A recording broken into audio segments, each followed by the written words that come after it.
General Joseph Aoun saying Israel has hostile intentions against Lebanon.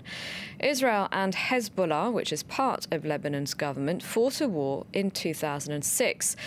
The general's warning coming during a political crisis, Prime Minister Saad Hariri having resigned in a broadcast from Saudi Arabia. He's due back in Beirut on Wednesday.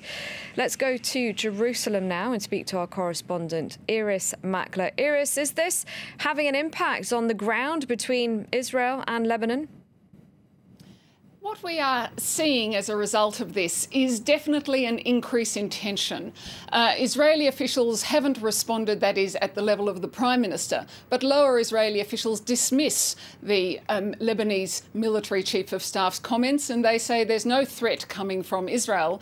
It's in fact Lebanon which is not stable at the moment. And if we see, last night we heard from Hezbollah leader Sheikh Hassan Nasrallah. He also made a speech in which he said that he was the defender of Jerusalem, as he put it, and admitted that he'd sent rockets to Gaza.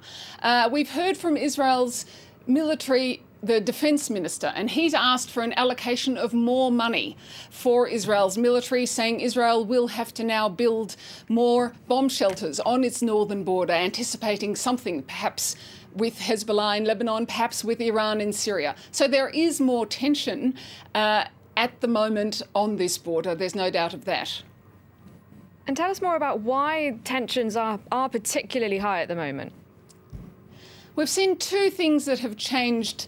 One is the coming end of the war in Syria. That has strengthened Iran, which has fought with Assad for all this time, and Iran is the leader of the Shiite Muslim world. So there's a strengthening of the Shiite presence.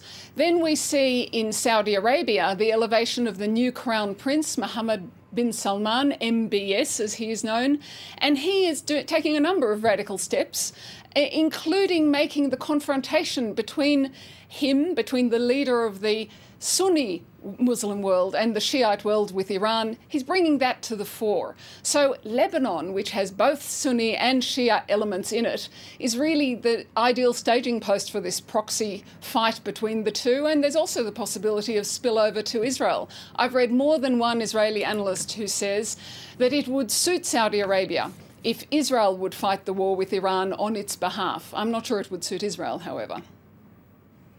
Thank you, Irris. Irris Makler joining us there from Jerusalem.